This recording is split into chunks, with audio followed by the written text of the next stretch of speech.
Hello everyone, स्वागत है आप सभी का अपना क्रैश कोर्स में। आज हम लोग पढ़ने वाले हैं पॉलिटी के नेक्स्ट क्लास के बारे में। ठीक है, जो कि आपकी आगामी एग्जाम के लिए काफ़ी इंपॉर्टेंट है। जो कि इस बार जो आपकी आगामी एग्जाम होने वाली है उसमें सारे क्वेश्चन इसी से आएंगे। ठीक है, चलिए शुरू करते हैं।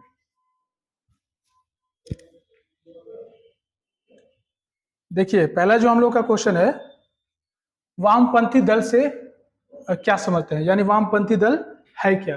देखिए, भारतीय राजनीति में कांग्रेस के विरुद्ध, कांग्रेस के खिलाफ साम्यवादी दल, मार्क्सवादी दल को ही वामपंथी दल की संज्ञा दी गई है। यानी वामपंथी दल किसे कहते हैं, तो साम्यवादी दल और मार्क्सवादी दल को ही वामपंथी दल की संज्ञा दी गई है। ठीक है, इसका जो है ना, ये कम्युनिस्टों का, ये आज भी है ना पार्टी अभी रन कर रही है। यह दल अपने कार्यक्रम के माध्यम से गरीब, दलित, शोषित एवं सर्वहारा दल के हित के रूप में रक्षा करती है और यह कार्य भी करती है। अभी इसके जो हाल फिलहाल जो नेता थे, जिनका नाम था कोई, ठीक है, उनकी डेथ हो गई है। ठीक है, जो कि सीपीआई की ही नेता है। ये आपको राष्ट्रीय स्तर की क्या है, पार्टियां है। ठीक है, चलिए नेक्स्ट क्वेश्चन है, देखते हैं। नेक्स्ट क्वेश्चन है, संयुक्त राष्ट्र संघ के कौन कौन से अंग आते हैं। तो संयुक्त राष्ट्र संघ की जो स्थापना हुई थी, कब हुई थी, तो 24 अक्टूबर 1945 को हुई थी। ठीक है, तो इसकी स्थापना होने के बाद इसमें 6 अंग है। कितने अंग है, 6 अंग हैं। ठीक है, कौन कौन है, तो महासभा है, सुरक्षा परिषद है, आर्थिक सामाजिक परिषद है, और संरक्षण एवं न्याय परिषद है, अंतर्राष्ट्रीय न्यायालय है। ठीक है, और एक और है आपको सचिवालय। क्या है, सचिवालय। यानी कितने हैं, 6 हैं। कौन कौन है, संयुक्त राष्ट्र के 6 अंग होते हैं। कौन कौन है, तो महासभा हो गया, सुरक्षा परिषद हो गया, आर्थिक एवं सामाजिक परिषद हो गए, संरक्षण एवं न्याय परिषद हो गए, अंतर्राष्ट्रीय न्यायालय एवं सचिवालय। ठीक है, यानी सुरक्षा परिषद के कितने अंग हैं, तो 6 अंग हैं। क्लियर है। चलिए नेक्स्ट क्वेश्चन हम लोग देखते हैं। जितने सारे क्वेश्चन बताए जा रहे हैं, एकदम यही सारे क्वेश्चन आपको बोर्ड मॉडल सारे क्वेश्चन है, और यही आपको क्वेश्चन ना सेम वहीं पे छपेंगे। ठीक है, इसीलिए ध्यान से देखिए।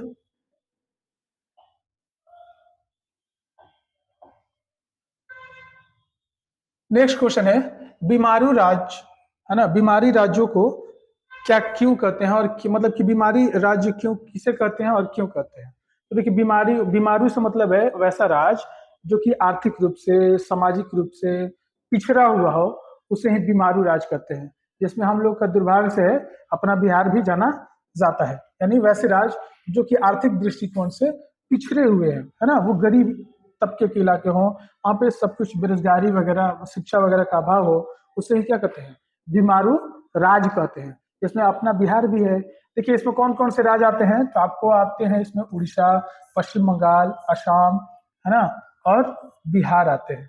इन्हें बीमारू राज्य की श्रेणी दी गई है। वैसे आपको बता दें, भारत में 28 राज्य और 8 केंद्र शासित प्रदेश हैं। उसमें ये लोग जो हैं, ये जो राज्य हैं, इन्हें बीमारू राज्य की संज्ञा दी जाती है। यानी जनसंख्या इनकी अच्छी खासी है, लेकिन इकोनॉमिकली उतनी ग्रोथ नहीं हुई है, बेरोजगारी की समस्या है, और शिक्षा वगैरह भी आज भी इन राज्यों में काफी हद तक कमजोर है बाकी दूसरे राज्यों की तुलना से। इसीलिए ही इसे बीमारू राज्य कहा जाता है। ठीक है, नेक्स्ट क्वेश्चन देखते हैं हम लोग। चलिए नेक्स्ट क्वेश्चन है, राष्ट्रीय एवं क्षेत्रीय दलों में क्या अंतर है। यानी राष्ट्रीय दल किसे कहते हैं और क्षेत्रीय दल किसे कहते हैं। देखिए, राष्ट्रीय दल उसे कहते हैं जो कि राष्ट्रीय स्तर पर, ठीक है, राष्ट्रीय स्तर पर चुनाव लड़ती है, और पार्टी मतलब उसमें जो सदस्य होते हैं वो जीतते हैं और संसद में जाते हैं। उसे हम लोग क्या बोलते हैं, राष्ट्रीय। जैसे आपका कौन सा है, बहुत सारे पार्टियां हैं जो नेशनल लेवल की हैं, जैसे बीजेपी हो गया, कांग्रेस हो गया, है ना, और सीपीआई जो होगा, फिर आपको आम आदमी पार्टी हुई। वैसे वैसे करते करते 7-8 पार्टियां हैं जो कि नेशनल लेवल की पार्टियां हैं। और देखिए, क्षेत्रीय स्तर की पार्टी किसे कहते हैं, वैसी पार्टी जिसका विस्तार किसी खास विधानसभा तक ही सीमित हो गए या 1 से 2 राज्य तक ही जाए, इसके बाद उसकी नहीं, वो जो राष्ट्रीय स्तर की जो पार्टी है उसका जो उसका कैटेगरी चाहिए उसको फुल पूरा नहीं कर पा रहा हो और वो उतने देर में ही सीमित हो, मतलब कि एक विधान स्तर की पार्टी जैसे आपको आरजेडी हो गया, जेडीयू हो गया, ये सब क्षेत्रीय पार्टी है, यानी इनका अस्तित्व सिर्फ क्या है, अपने राज्य और अपने क्षेत्र तक ही सीमित है। ठीक है, नेक्स्ट क्वेश्चन देखते हैं हम लोग। देखिए नेक्स्ट क्वेश्चन है, राज्य और संघ शासित राज्य में क्या अंतर है? राज्य और संघ शासित राज्य में क्या अंतर है? तो देखिए भारत में कितने राज्य हैं? तो भारत में 28 राज्य और 8 केंद्र शासित प्रदेश हैं। तो बहुत सारे जो आपको ये 28 जो राज्य हैं, इनका जो हेड होता है, इनका जो कमान होता है, वो मुख्यमंत्री के द्वारा चलाया जाता है, यानी उस राज्य का सर्वोच्च मतलब सबसे बड़ा अधिकारी और सब कुछ करने वाला किसके हाथों में? सारे कमान मुख्यमंत्री के पास होती है। लेकिन संघ शासित प्रदेश वैसा प्रदेश होता है, वैसा क्षेत्र होता है जहां पर सीधे संघ का अधिकार होता है और उसको चलाने के लिए जिसका प्रधान आपको लेफ्टिनेंट गवर्नर जनरल होता है, जिसे हम लोग एलजी कहते हैं। ठीक है, अपवाद में जैसे कि 8 केंद्र शासित प्रदेश हैं, 2 ऐसा संघ शासित प्रदेश है जहां पर एलजी भी है और मुख्यमंत्री की भी व्यवस्था की गई है। ठीक है, लेकिन ज्यादातर जितने सारे केंद्र शासित प्रदेश हैं वहां पे किनका शासन होता है? तो एलजी का, यानी लेफ्टिनेंट गवर्नर जनरल का ही क्या होता है? शासन होता है। और मतलब एक तरह से देखिए तो संघ का राज होता है। नेक्स्ट क्वेश्चन देखते हैं हम लोग। देखिए नेक्स्ट क्वेश्चन है, मोदी का नोटबंदी प्रोग्राम क्या था? सबको पता होगा नोटबंदी क्या थी। तो नोटबंदी प्रधानमंत्री मोदी के द्वारा घोषणा की गई थी। घोषणा हुई थी आपको 9 नवंबर 2016 को। 9 नवंबर 2016 की घोषणा हो गई, तो मतलब आज से 1000 रुपए और 500 रुपए के नोट क्या होंगे? वैलिड नहीं है, यानी नहीं चलेंगे, पुराने नोट नहीं चलेंगे। इससे क्या हुआ कि बहुत सारे लोग मतलब कि जो लुका चुरा के पैसा रखा था या जो भी, इसका मुद्दा दिक्कत हुई। इनका इसका मुद्दा और इसका अहम बात ये था, सरकार के द्वारा ये फैसला क्यों लिया गया? इसका फैसला लेने के पीछे सबसे बड़ा रीजन ये था कि बहुत सारे लोगों के पास काले धन है। काले धन मतलब कि कोई काला वाला नहीं होता है, जो कि वैसा पैसा जो कि टैक्स नहीं दिया रहता है, उसको लुका छुड़ा कर रखा जाता है, छुपा कर रखा जाता है, उसको सार्वजनिक रूप से सरकार को नहीं आंकड़ा बताया जाता है, उस पर कोई टैक्स वगैरह नहीं लगती है, उसे ही हम लोग बोलते हैं काला धन। तो वो तो था मुद्दा कि उसको क्या दिया, उससे पता चल जाए, बाहर निकल जाए, इनवैलिड हो जाए। और दूसरा इसका कारण था कि जो भी आतंकवादी ग्रुप है उनके पास बहुत सारा इंडियन करेंसी वगैरह मौजूद थी, तो वो भी क्या हो जाएंगे? इनवैलिड हो जाएंगे, इससे क्या होंगे। लेकिन हुआ यूं था, वो तो थी ही, और आम आदमी को भी क्या हुई, काफी ज्यादा दिक्कतों का सामना करना पड़ा।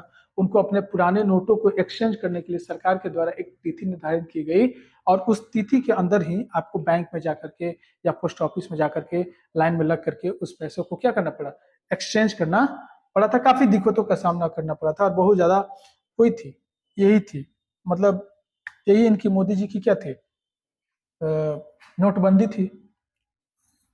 2017 तक इसका लास्ट जो डेट है वो 31 मार्च 2017 तक रखा गया था, जो कि मान लो कि कोई भी ऐसे भी आदमी होंगे, मतलब इसका तो फाइनल डेट था आपको 31 दिसंबर 2016 तक, लेकिन 31 मार्च तक ये जो महीना है ये रखा गया था किसके लिए? कि मान लो कि कोई भुलाइल भटकल छुटकल जो भी आदमी है वो छूट गया है, वो डायरेक्ट आरबीआई के पास जाए और अपना वो प्रॉपर तरीका बताए या कुछ प्रॉब्लम बताए कि किस कारण से उनका पैसा रह गया था अभी तक जो नहीं एक्सचेंज कर पाए, तो उनकी भी क्या हो जाएगी? एक्सचेंज हो जाएगी।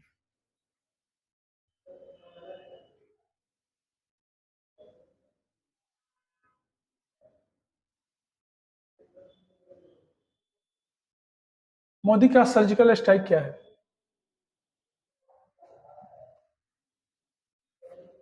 देखिए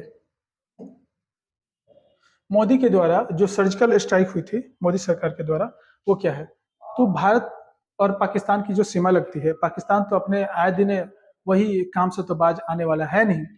उसने क्या किया था, पुलवामा वाला अटैक हुआ या फिर और सा उड़ी वाला कांड हो गया, इसको देखते हुए सरकार ने एक डिसीजन लिया क्या, कि अपने जो जाबाज सैनिक है उनको, जो हट्टे कट्टे हैं जाबाज हैं, उनको एक ग्रुप बनाया जाए और उस सैनिकों के ग्रुप को पाकिस्तान में भेजा गया और वहां पर लगभग 300-400 के आसपास जो आतंकवादी कैंप था वहां पर स्ट्राइक किया गया, यानी पाकिस्तान सरकार को बिना बताए बिना खबर के ही वो लोग गए और उस तरफ जा करके बमबारी वगैरह करके उनको क्या किया, सारे को समाप्त कर दिए। यानी एक मतलब कि 40 पुलवामा अटैक में कितने लोग मारे गए थे, तो 40, तो 40 का बदला हम लोग 400 से लिए। यही था मोदी जी का सर्जिकल स्ट्राइक, है ना। चलिए नेक्स्ट क्वेश्चन देखते हैं हम लोग। नेक्स्ट क्वेश्चन है आपको, सुरक्षा नीति का संबंध किससे है और इसे क्या कहा जाता है। देखिए सुरक्षा नीति का संबंध किससे है, तो युद्ध में कोई सरकार भले ही आत्मसमर्पण कर दे, मतलब ऐसा भी सिचुएशन आता है, युद्ध होगी तो एक यही तो होगा ना, या तो अगला पार्टी जीतेगा या हारेगा। बहुत कम पोजीशन ऐसा होता है मतलब कि दोनों बराबर पे रह गए, है ना। तो यही होती है, तो उस स्थिति में क्या होती है, अपने देश की नीति के रूप में कभी कभी प्रचारित नहीं करना होती है। मतलब कि अब मान लो वो आत्मसमर्पण कर दिया, अगला काफी ज्यादा उसको क्षति पहुंचा रहा है, उसको आत्मसमर्पण करना ही पड़ेगा, लेकिन अपने देश में यह प्रचारित नहीं करेगा कि हम हार गए। जैसे 1971 में क्या हुआ था, 1971 में भारत और पाकिस्तान के बीच जब युद्ध हुई थी, तो 93,000 पाकिस्तान सैनिकों ने सिलेंडर बोला था। लेकिन आज भी पाकिस्तान के वहां की जो जनता है उनको ये बताया जाता है कि क्या हुआ था, इंडिया को हम लोग हरा दिए थे। सोचिए गजब बात है, 93,000 सैनिकों को क्या करना पड़ा था, सिलेंडर बोलना पड़ा था। तो मतलब इस नीति को क्या होता है, मतलब कि देश में ये बताया नहीं जाता है कि सिलेंडर वगैरह हम किए हैं। इसके कारण क्या है, तो सुरक्षा नीति का संबंध युद्ध की आकांक्षा और में रोकथाम होती है। मतलब इससे क्या होता है कि और असंतोष फैल जाएगी ना ये बताने के बाद, इसीलिए इसको क्या किया जाता है, बताया नहीं जाता है। फिर धीरे धीरे बाद में तो लोग जान ही जाते हैं। बताना जो है ना अपराध कहा जाता है, युद्ध को सीमित करने अथवा उसको समाप्त करना ही होता है। इसे हम लोग क्या बोलते हैं, रक्षा बोलते हैं। यानी इनका जो मेन जो मुद्दा होता है, किसी तरह से युद्ध को रोक दिया जाए या समाप्त कर दिया जाए, यही है क्या, रक्षा, जिसे रक्षा कहते हैं। नेक्स्ट क्वेश्चन देखते हैं हम लोग। नेक्स्ट क्वेश्चन है, हरित क्रांति क्या है, यानी जो हरित क्रांति की जो हुई थी वो क्यों हुई थी और इसके पीछे क्या था। तो हरित क्रांति आपको हुई थी 1966 से 67 के बीच में, ये इंडिया में हुई थी। इसके जो जनक थे डॉक्टर एस स्वामीनाथन थे, ठीक है। इन्हीं के द्वारा ये भारत में हरित क्रांति हुई थी।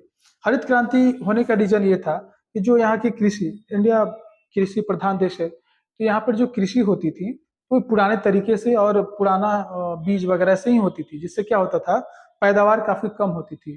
तो हरित क्रांति लाया गया, जिससे क्या उन्नत उपचारित बीज होते थे, कीटनाशक होते थे, खाद वगैरह उनको मुहैया कराया गया, सिंचाई की सुविधा उनको मुहैया कराया गया, जिससे क्या होगी, मतलब गेहूं की पैदावार काफी ज्यादा बढ़ गई। बाकी तो उतना डेवलप नहीं हो पाई, जो आपकी है चावल वगैरह या जो भी आपका सरसों से रिलेटेड तेल वगैरह है, उनकी जो है ना खेती बढ़ी नहीं।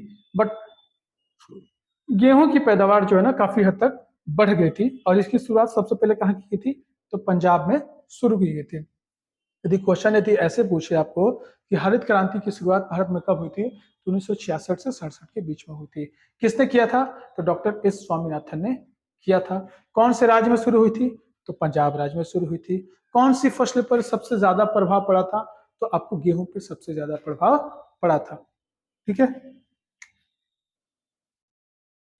नेक्स्ट क्वेश्चन देखते हैं हम लोग। देखिए नेक्स्ट क्वेश्चन है, शिक्षा और रोजगार में पुरुषों और महिलाओं की स्थिति का अंतर बताइए। यानी शिक्षा और रोजगार में पुरुषों और महिलाओं की स्थिति क्या है। तो देखिए अभी तक, अभी भी प्रेजेंट के सिनेरियो क्या है कि स्त्रियों की जो शिक्षा है वो पुरुषों से कम है, यानी स्त्रियां पुरुषों से कम शिक्षित है, ठीक है। तो जो शिक्षित कम रहेंगी उनको रोजगार कम मिलेंगे, है ना, उनका रिसोर्सेज भी कम रहेगा। तो यही है, उनको रोजगार कम मिला, प्रशिक्षण भी कम है, और स्वास्थ्य सुविधाओं में भी उपयोग जैसे क्षेत्रों में महिलाओं के सफल सीमित मात्रा में है। यानी महिलाएं ऐसा नहीं कर सकते हैं कि नहीं हो सकती हैं, सफल होती हैं और होना भी चाहिए, उनका भी योगदान होना चाहिए देश को प्रगति में। लेकिन अभी भी आपको रोजगार, प्रशिक्षण और स्वास्थ्य सुविधा के क्षेत्रों में महिलाएं हैं, लेकिन सीमित मात्रा में है। यानी आज भी पुरुषों की प्रधानता ज्यादा है। इसके पीछे रीजन यही है कि पुरुषों की तुलना में महिलाएं कम शिक्षित है, उनका भी परसेंटेज उतना बढ़ा नहीं है। चलिए नेक्स्ट क्वेश्चन है, उन कारणों या कारकों का उल्लेख कीजिए जिनकी वजह से सरकार ने इस्पात उद्योग जो है वो उड़ीसा में स्थापित किया। यानी कौन कौन से रीजन थे जिसके चलते सरकार ने जो इस्पात जो उद्योग है उसको उड़ीसा में लगाया। तो बहुत सारे रीजन है, लेकिन सबसे अहम जो रीजन यह है कि उड़ीसा में वहां पर लोहे का अच्छा भंडार मिल गया, ठीक है, और उस समय तक उसका खुदाई वगैरह नहीं हुआ था। तो सरकार ये सोच रही थी कि चलो उड़ीसा में इस्पात उद्योग लगा देंगे तो वहां पे जो कच्चा मटेरियल है फटाक से वहां से निकल गया। दूसरी बात कि उड़ीसा जो भी है वो भी काफी हद तक पिछड़ी राज्य है, ठीक है, तो वहां पर लोगों को क्या हो जाएगा, काफी हद तक रोजगार वगैरह भी सृजन हो जाएगा और यहाँ के लोगों का जनजीवन भी स्तर काफी ज्यादा डेवलप हो जाएगा। इसीलिए ना सरकार ने क्या किया, वहां पे चुना। नेक्स्ट क्वेश्चन देखते हैं हम लोग। नेक्स्ट क्वेश्चन है, उड़ीसा में लौह इस्पात उद्योग की स्थापना का वहां के आदिवासियों ने क्यों विरोध किया था। यानी उड़ीसा में जो आपको लौह इस्पात कारखाना लग रहा था तो आदिवासियों ने उसका विरोध क्यों किया, तो इसके पीछे रीजन क्या है। जो भी आपको इस्पात कल कारखाना लगाया जाने वाला था वो आपको जहाँ पर ये लोहे का वगैरह सब जो मिला था भंडारण उडारण जो भी मतलब जहाँ पर मिलने वाला था मिल गया था, तो वहां पर जो खुदाई होने वाली थी वो जो इलाका जो पड़ता था वो आदिवासी काफी पिछड़ी इलाका हुआ करता, यानी आदिवासियों का इलाका, वहां पर सिर्फ आदिवासी वगैरह रहते थे। तो उनको दिमाग में ये थी कल के दिन यहाँ से तो पहले जो निकलेगा लोहा वगैरह और कल कारखाना लगेगा तो हम लोगों को क्या किया जाएगा, यहाँ से विस्थापित करना पड़ेगा, विस्थापित होना पड़ेगा, विस्थापित कर दिया जाएगा सरकार के द्वारा। इसीलिए वो चाहते थे कि ऐसा वो लोग पूरा पूरा जोर से क्या करना है, विरोध करना चालू कर दिया कि कोई कल कारखाना नहीं लगाइए। लेकिन सरकार के पीछे भी यही थी कि मान लो कि इससे गलत पूरे वर्ल्ड में गलत मैसेज जाएगा कि देखिए इसके पास रिसोर्सेस होने के बावजूद भी इन्होंने क्या किया, अपना ये उद्योग धंधा को चालू नहीं किया। इससे क्या होता है, उड़ीसा और मतलब कि जो डेवलप करने वाली थी नहीं डेवलप कर दी, या उन लोगों को जो रोजगार वगैरह मिलने वाले थे वो नहीं मिलते। तो सरकार ने भी क्या किया, काफी ज्यादा विरोध के बावजूद भी वहां पर इस्पात कारखाना लगाया। ठीक है, नेक्स्ट क्वेश्चन देखते हैं हम लोग। नेक्स्ट क्वेश्चन है, पर्यावरण विदों के विरोध के क्या कारण थे और इनके विरोध के बावजूद भी केंद्र उड़ीसा में इस्पात उद्योग की स्थापना के राज्य सरकार के प्रस्ताव को मंजूरी क्यों देना चाहते थे। तो देखिए इसके पीछे रीजन यही था कि मतलब पर्यावरण विदों ने इस बात से कहा कि वहां पे खनन वगैरह होगा तो वहां पर उद्योग से पर्यावरण प्रदूषित हो जाएगा। क्या हो जाएगा, तो पर्यावरण प्रदूषित होगा और केंद्र सरकार को लगता है कि अलग उद्योग लगाने की अनुमति नहीं दी गई तो इससे एक बुरी मिसाल कायम होगी और देश में पूंजी निवेश जो भी बाहर से लोग आते हैं पूंजी इन्वेस्ट करने के लिए, विदेश से भी एफडीआई आती है, फॉरेन रिजर्व आती है, फॉरेन इन्वेस्टमेंट आती है, उन लोगों को भी लगेगा कि यहाँ पर माहौल कल कारखाने लगाने लायक नहीं है, इससे गलत मैसेज जाएगा।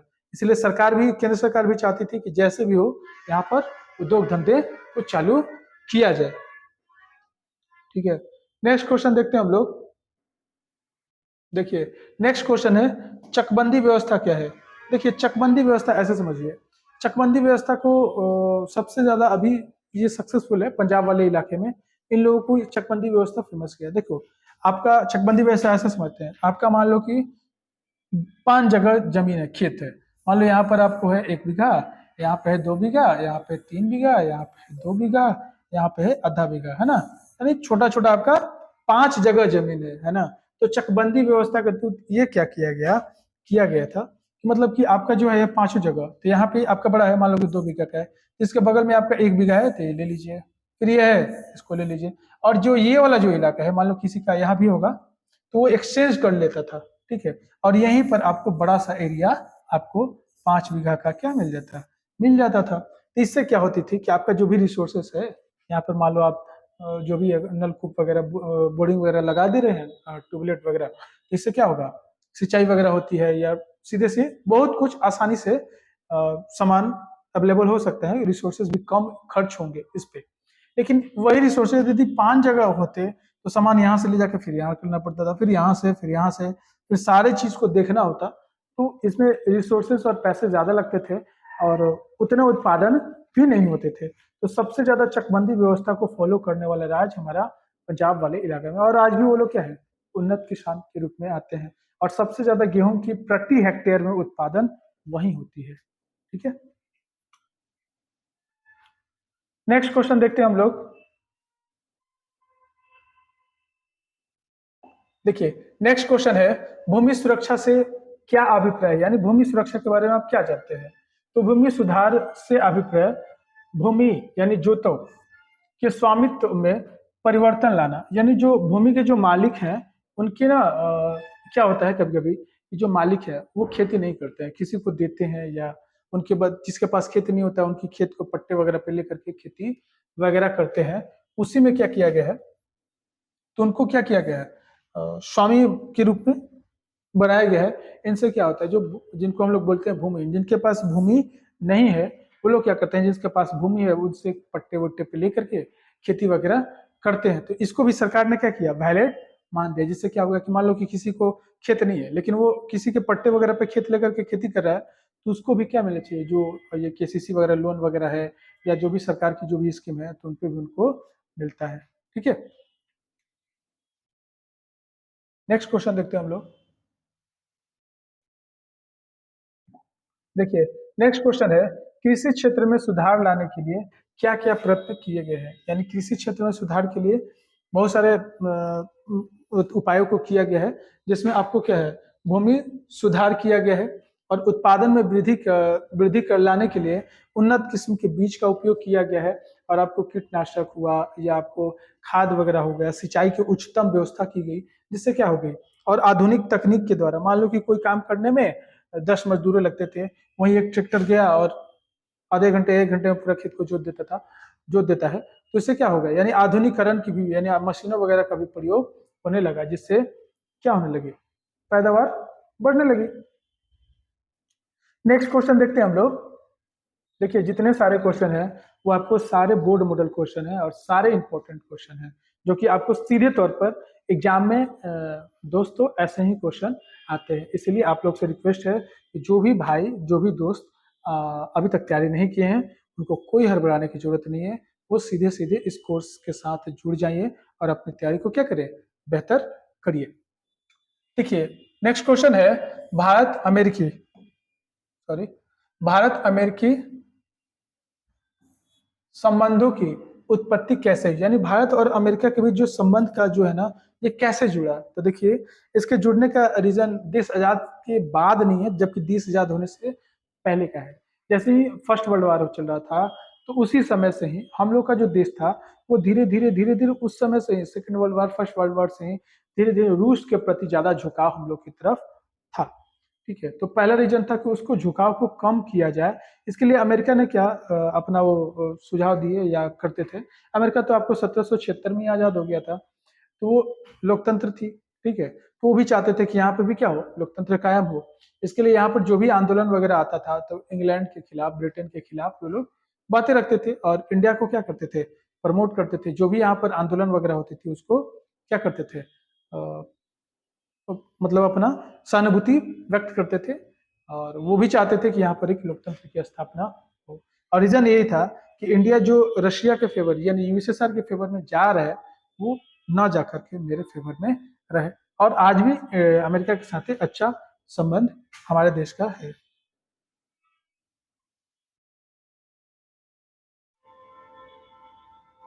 देखिए, नेक्स्ट क्वेश्चन है, व्लादिमीर लेनिन एक महान सोवियत संघ के नेता के रूप में है, इनमें संक्षिप्त टिप्पणी कीजिए। यानी जो है ना, लेनिन जो है ये महान थे, इनको बारे में बताएं। देखिए, लेनिन का जो अभी इम्पोर्टेंट ये है कि आज भी लोग जो रशिया वगैरह में जाते हैं, तो इनकी डेड बॉडी को वो रखा गया है। ठीक है, पता नहीं वो केमिकल वगैरह लगा करके आज भी लोग इसको क्या रखे हैं, एक शीशे में बंद रहता है। जो भी टूरिस्ट वगैरह जाते हैं तो फोटो वगैरह शायद खींचते हैं, या पता नहीं फोटो वगैरह खींचते होंगे या खींचने का मना होगा। तो आज भी इनके शरीर को क्या किया गया, वैसा वो केमिकल वगैरह यूज करके उनके शरीर को सेम रखा गया है। लेनिन क्यों इंपॉर्टेंट थे, तो देखिए, लेनिन का जो जन्म है आपको 1870 को हुआ था, और देहांत आपको 1924 में उनकी मृत्यु भी हो गई थी। ठीक है। लेनिन ने जो है ना वो बोल्शेविक कम्युनिस्ट पार्टी की स्थापना की और अक्टूबर 1917 ईस्वी में रूसी जो क्रांति हुई थी, कौन? रूसी क्रांति। तो रूसी क्रांति कब हुई थी? तो 1917 में। क्वेश्चन ऐसा भी आ सकता है कि रूसी क्रांति कब हुई थी? तो रूसी क्रांति 1917 में हुई थी। ठीक है। इसके नायक कौन थे? तो लेनिन थे, जो कि सक्सेसफुल हुई, जो कि सफल हुई। ठीक है। और जो है ना सोवियत संघ समाजवादी गणराज्य के संस्थापक तथा अध्यक्ष थे। यानी सोवियत संघ में समाजवाद के रूप में स्थापित करने वाले जो शासक थे वो कौन थे? लेनिन ही थे। उनका सिद्धांत समाजवाद की तरफ ज्यादा था। मार्क्सवाद के असाधारण सिद्धांतों और उसे व्यवहारिक रूप से देने में महारत साबित हुए। लेनिन पूरी दुनिया में साम्यवाद की प्रेरणा स्रोत बने रहे और उन्होंने अथक परिश्रम करके सोवियत संघ को प्रगति के मार्ग पर अग्रसर किया। यानी सोवियत संघ को सोवियत संघ बनाने में सबसे ज्यादा अहम योगदान इन्हीं का है। किनका? लेनिन का है। और इसीलिए इनकी जो है ना ये डेड बॉडी को आज भी वहां पे रखा गया है और काफी इज्जत से देखा जाता है। नेक्स्ट क्वेश्चन देखते हैं हम लोग। नेक्स्ट क्वेश्चन है सीमांत गांधी कौन थे, है ना? और उनके द्विराष्ट्र सिद्धांत के बारे में दृष्टिकोण का उल्लेख करते हुए उनकी भूमिका का संक्षिप्त विवरण दीजिए। यानी सीधे सीधे देखिए सीमांत गांधी है कौन? तो सीमांत गांधी आपको, जिन्हें खान अब्दुल गफ्फार खान को ही कहा जाता है सीमांत गांधी, ये पहले विदेशी नागरिक हैं जो कि पाकिस्तान के हैं, होते हुए भी इनको भारत सरकार ने भारत रत्न की उपाधि दी है।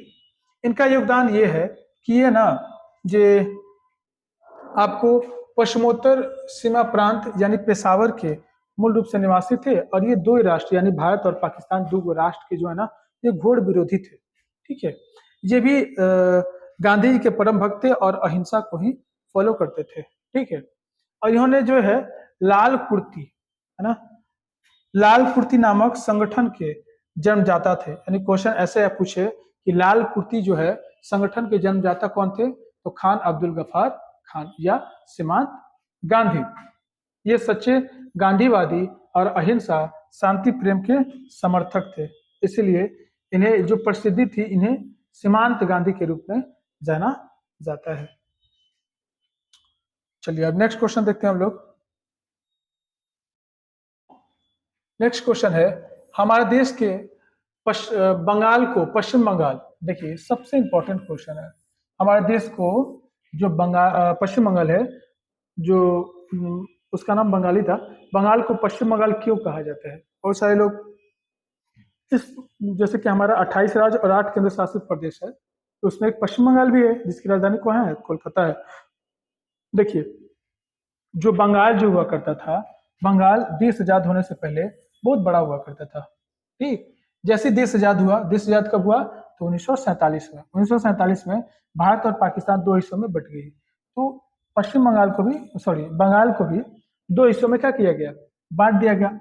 ये जो बंगाल हो गया, ये हो गया पूर्वी बंगाल और ये हो गया पश्चिमी बंगाल। ठीक है। पूर्वी बंगाल यहाँ पर मुस्लिम आबादी ज्यादा थी, इसीलिए इसको पाकिस्तान को दे दिया गया। ठीक है। जो कि यही पूर्वी बंगाल आगे चलकर 1971 में, कब? तो आपको 1971 में ये आपको बांग्लादेश बन गया। और ये जो हम लोग को जो मिला बंगाल के इलाका, जो कि पश्चिमी इलाका था, और इसीलिए हम लोग अभी तक भी इसे क्या बोलते हैं? पश्चिम बंगाल, पश्चिम बंगाल, पश्चिम बंगाल ही जानते हैं, जिसकी राजधानी कहाँ है? कोलकाता है। चलिए नेक्स्ट क्वेश्चन देखते हैं हम लोग।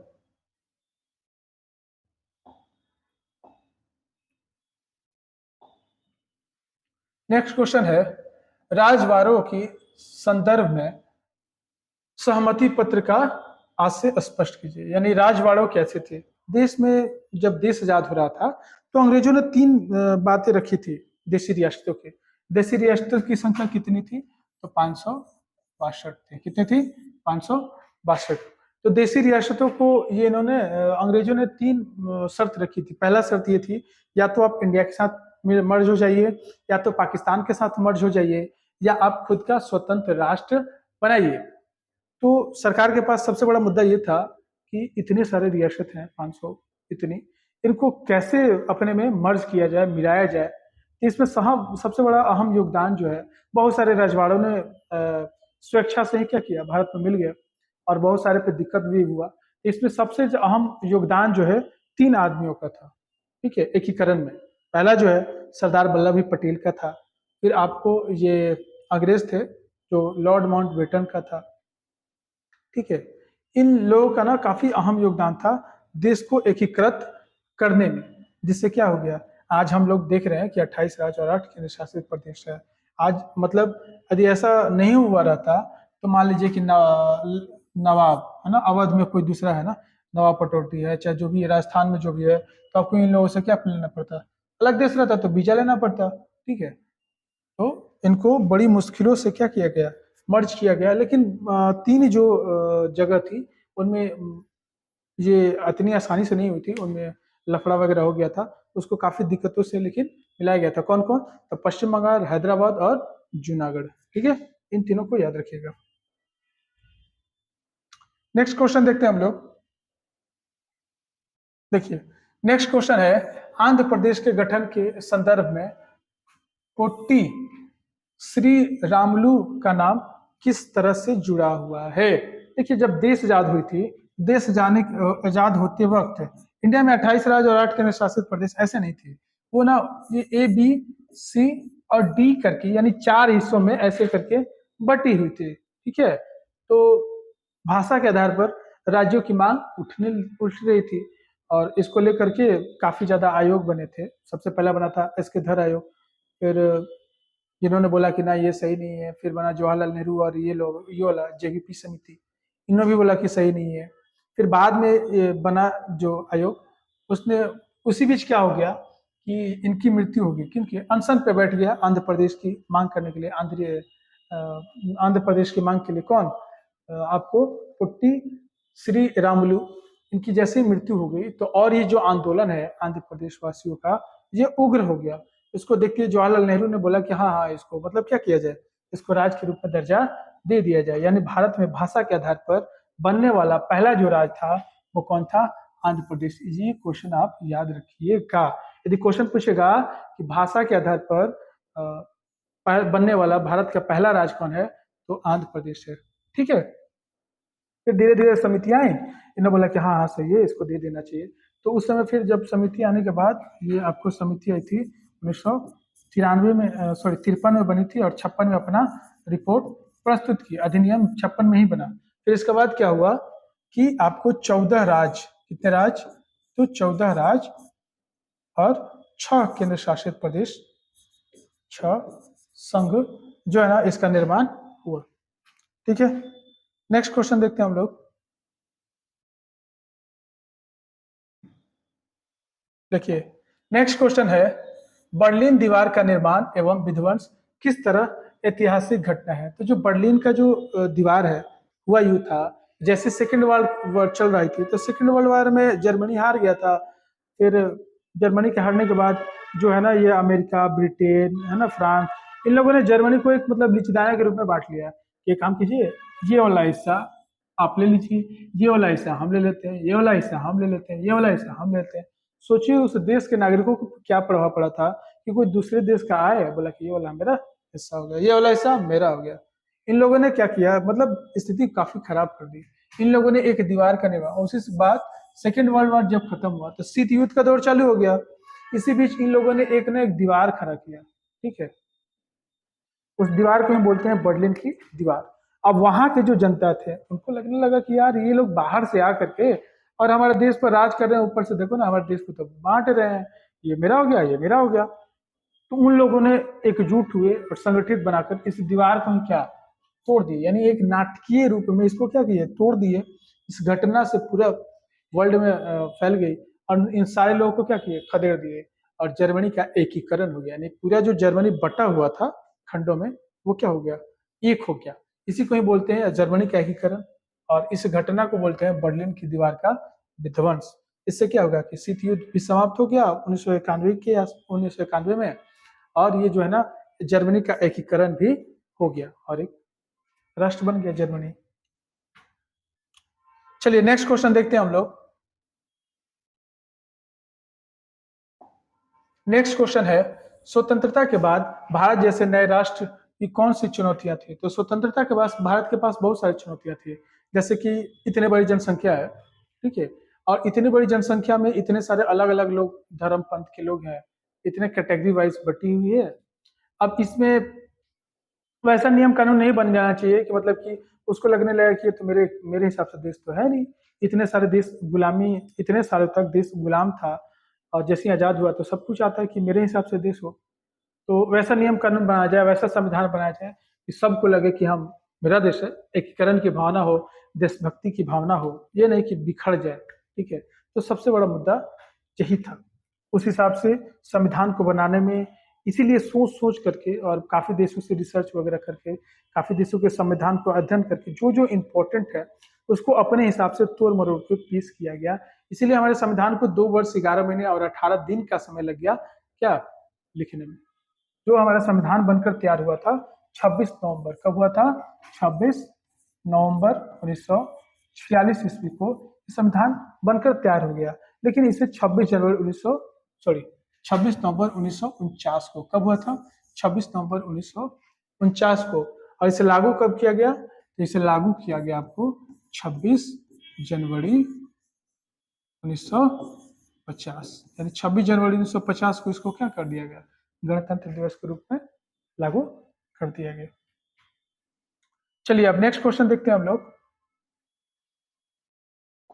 नेक्स्ट क्वेश्चन है, महिला सशक्तिकरण से आप क्या समझते हैं? देखिए, वैसी व्यवस्था जिससे महिलाओं को सशक्त बनाया जाए, यानी अपने पैर पे खड़ा करने दिया जाए, मतलब कि उनको हर तरीके से सुदृढ़ किया जाए, यानी मजबूत बनाया जाए, उनको शिक्षित बनाया जाए, आर्थिक एवं सामाजिक रूप से उनको मतलब कि ना क्या मजबूत किया जाए, है ना, यानी कि वो बिना दूसरे की सहायता से क्या हो, यानी खुद के पैरों पर खड़ा हो। इसे ही हम लोग बोलते हैं क्या? महिला सशक्तिकरण। जिससे क्या होगा, समाज में समान रूपता की भावना बनी रहेगी, है ना, और दोनों मिल करके देश को क्या करेंगे? आगे बढ़ाएंगे। देखिए अब नेक्स्ट क्वेश्चन देखते हैं हम लोग। नेक्स्ट क्वेश्चन है, श्रीलंका के जातीय संघर्ष में किसकी भूमिका प्रमुख है? यानी श्रीलंका के जो जातीय संघर्ष हुआ था, किसकी भूमिका अहम थी, और उसकी भूमिका पर विचार विमर्श कीजिए। जो श्रीलंका थी, श्रीलंका में तमिल जो है ना, ये तमिल लोग की भूमिका अहम थी। क्यों? क्योंकि तमिल बोलते थे, और तमिलनाडु से उनकी जो सीमा लगती भी है, ठीक है। तो इन्होंने लोगों ने क्या किया कि एक देशे का निर्माण कर दिया। सोच सकते हैं, ये भी सब अपना देशे का निर्माण मतलब मांग कर रहा था, जिसका संगठन का नाम था लिट्टी। क्या नाम था? जो हिंसात्मक गुट था, यानी आतंकवादी जो गुट था, इसका नाम था एलटीटी, जिसे लिट्टे भी बोलते हैं। इसी संगठन का देन है, जब आपको राजीव गांधी गए थे उस साइड में, तो बम, मानव बम के द्वारा यही संगठन ने क्या किया था, उनकी हत्या कर दी थी। फिर बाद में इंडिया गवर्नमेंट की मदद से और वहां की गवर्नमेंट ने इस संगठन को दबा दिया, है ना, और श्रीलंका सुरक्षित है। नहीं तो यहाँ पर भी 2 राष्ट्र की भावना, मतलब ये सब मांग रहा था, अलग देश मांग रहा था। देखिए नेक्स्ट क्वेश्चन है, ऐसे 2 मसलों के नाम बताइए जिन पर भारत बांग्लादेश के बीच आपसी सहयोग है, और इसी 2 ऐसे मसलों के नाम बताइए जिन पर असहमति है। यानी देखिए, भारत ने ही बांग्लादेश का क्या किया है? भारत नहीं होता, भारत नहीं मदद करता, तो बांग्लादेश आज होता ही नहीं, ठीक है। लेकिन सिनेरियो देखिए, पता नहीं क्या होता है। देखिए, बांग्लादेश और भारत के बीच बहुत सारे मामले जो है ना, ये सहमति है। जैसे कि एक घटना हुई थी, जो कि 100 गांव, जो इलाका, कुछ इलाका हुआ करता था, उसको एक्सचेंज कर दिया गया, यानी उसको बांग्लादेश को दे दिया गया, और जो इंडिया वाला जो बॉर्डर साइड से जो इलाका था, उसको अपने देश में मिला लिया गया। वैसे बहुत सारे मुद्दाएं जो हैं, जो बांग्लादेश के साथ अच्छी खासी मतलब संबंध बनाए होकर चलती हैं। जैसे आपको आर्थिक संबंध, यानी आज भी आपको झारखंड वगैरह में जितने ये बिजली सप्लाई वगैरह है अडानी ग्रुप का, वो किसको बिजली देते हैं? वो तो आपको देते हैं किसको? बांग्लादेश को। यानी बिजली बनती है यहाँ और बेची जाती है वहां पर, यानी उनको बिजली वगैरह भी मुहैया कराया जाता है। बांग्लादेश का जो आप देखेंगे मैप पे, तो बांग्लादेश का जो है ना, किसी दूसरे देश के साथ उसका रोड से कनेक्टिविटी है ही नहीं है। तो 100% यानी मानिए कि 80% उसका सारा निर्भरता किस पर है, इंडिया से है। तो इंडिया से ही आपको फूड वगैरह भी जाता है, जो भी है सारे सामान, जो उड्स जो भी है ना, मेडिकल से लेकर के सब कुछ यहाँ से जाता है। थोड़ा बहुत दूसरे दूसरे देशों से समुद्र के माध्यम से जाता है, लेकिन ज्यादा बॉर्डर भी लगती है बांग्लादेश के साथ, सबसे बड़ी भारत की, तो सबसे ज्यादा सामान जाता है। तो बहुत सारे जो मुद्दे हैं उस पर बांग्लादेश और भारत के बीच क्या है, अच्छा खासा संबंध है। इसमें देखो आपदा प्रबंध वगैरह आता है, तो इसमें क्या होती है, बांग्लादेश को सरकार मिली कर मन की मदद भी करती है, ठीक है। और बांग्लादेश और भारत के बीच आपसी सहमति मसले में जैसे क्या है, तो आपको बांग्लादेश और भारत के बीच जो गंगा और ब्रह्मपुत्र नदियां हैं, उन पे जो डैम वगैरह बनी है, इन दोनों में क्या है, सहमति की। जो आपको गंगा नदी पर जो डैम बनी है, फरक्का बांध, ये सहमति की तो देन है, सहमति हुई है तभी तो बनी है ना।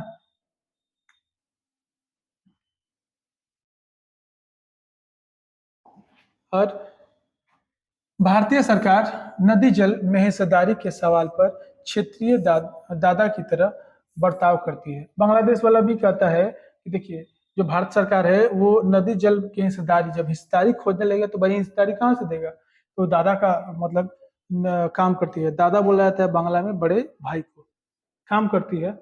इसके अलावा भारत सरकार पर चटगांव है ना, चटगांव में एक वार्ता हुआ था। चटगांव पर्वतीय क्षेत्रों में विद्रोह की हवा देने, बांग्लादेश की प्राकृतिक गैस में सेंधमारी करने और व्यापार में बेईमानी बरतने के आरोप भी लगाए गए हैं। और रोहिंग्या शरणार्थियों के मामले भी इन दोनों के बीच असहमति का कारण बना है। बाकी सारा मामला इनका ठीक है। इनका मामला यह है कि रोहिंग्या जो शरणार्थी हैं, उनको इनसे रिलेटेड भारत के साथ अनबन है। दूसरा क्या है, जो चटगांव वाला जो पर्वतीय इलाका है, ये सब समझता है सब कि ये वाला जो है ना इलाका मेरा होना चाहिए, जो कि भारत ने क्या किया है, कब्जा कर लिया है। और जो भी सामान लोग वगैरह हम लोग लाते हैं, उसमें क्या होती है, उसमें बेईमानी बरती जाती है, यानी उसमें हमको कम दिया जाता है या ज्यादा पैसे लिए जाते हैं।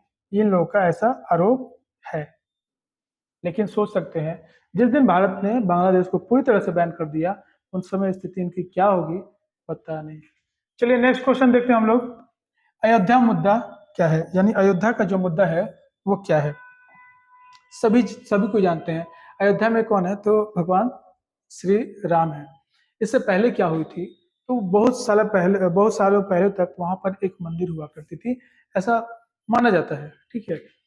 तो इससे लेकर के बाबरी जो उस पर मस्जिद बना दी गई, मंदिर को तोड़कर मस्जिद बना दी गई, इसे बाबरी मस्जिद बोला जाता है। इसको बनाया था किसने,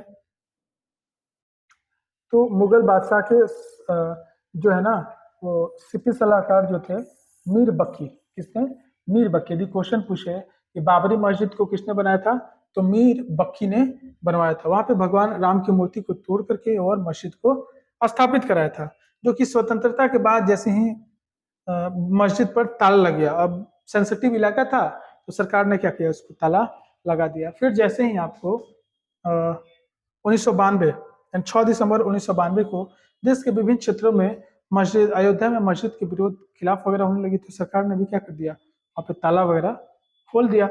फिर इस घटना को आपको न्यायालय सुप्रीम कोर्ट में चला गया, और सुप्रीम कोर्ट ने नवंबर 2019 को, कब, तो नवंबर 2019 को ये घोषणा की, पुरातत्व वगैरह का अवशेष वगैरह रिसर्च वगैरह कराने के बाद ये बात की पता चली कि हाँ यहाँ पर मंदिर वगैरह स्ट्रक्चर था।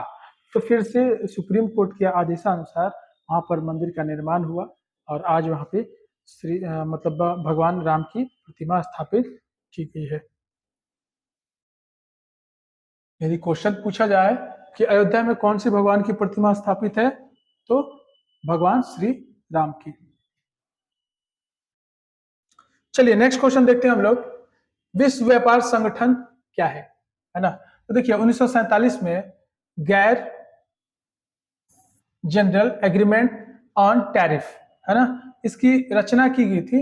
अपना उद्देश्य पूरा नहीं कर, लेकिन ये उतना ज्यादा, गैट जिसको बुलाया जाता है, इसकी स्थापना कब हुई थी, तो 1947 को। ये इतना सक्सेसफुल नहीं हुई। इसकी जगह पर 1995 में, कब, 1995 में विश्व व्यापार संगठन बना। कौन बना, विश्व व्यापार संगठन, जिसे बोलते हैं WTO। क्या बोलते हैं हम लोग, WTO का निर्माण कब हुआ, तो 95 में बना। इसका हर 2 वर्षों के बाद सम्मेलन होता है और जिसमें व्यापार संबंधी हर एक मुद्दाओं को इसमें रखा जाता है। जो भी इशू होती है उसको क्या किया जाता है, सॉल्व किया जाता है। यानी क्वेश्चन ऐसे पूछे कि WTO की स्थापना कब हुई थी, तो 1995 में इसकी स्थापना हुई थी।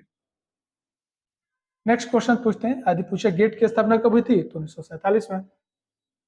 नेक्स्ट क्वेश्चन है आपको, यूरोपीय संघ का निर्माण किन उद्देश्यों की पूर्ति के लिए किया गया है। यानी यूरोपीय संघ की जो निर्माण किया गया है उसका उद्देश्य क्या है। तो देखिए, आर्थिक विकास को प्रोत्साहित करना, इनका जो सबसे अहम योगदान है आर्थिक होने चाहिए, आर्थिक रूप से विकास करना, अपने क्षेत्र को सतत एवं संतुलित विकास करना और क्षेत्र में स्थापित बनाए रखना, जीवन स्तर को ऊंचा करना, मतलब कि जिसके पास पैसा रुपया आ जाएगा तो उसका जीवन स्तर, लाइफ स्टाइल क्या हो जाएगा, अच्छा हो ही जाता है।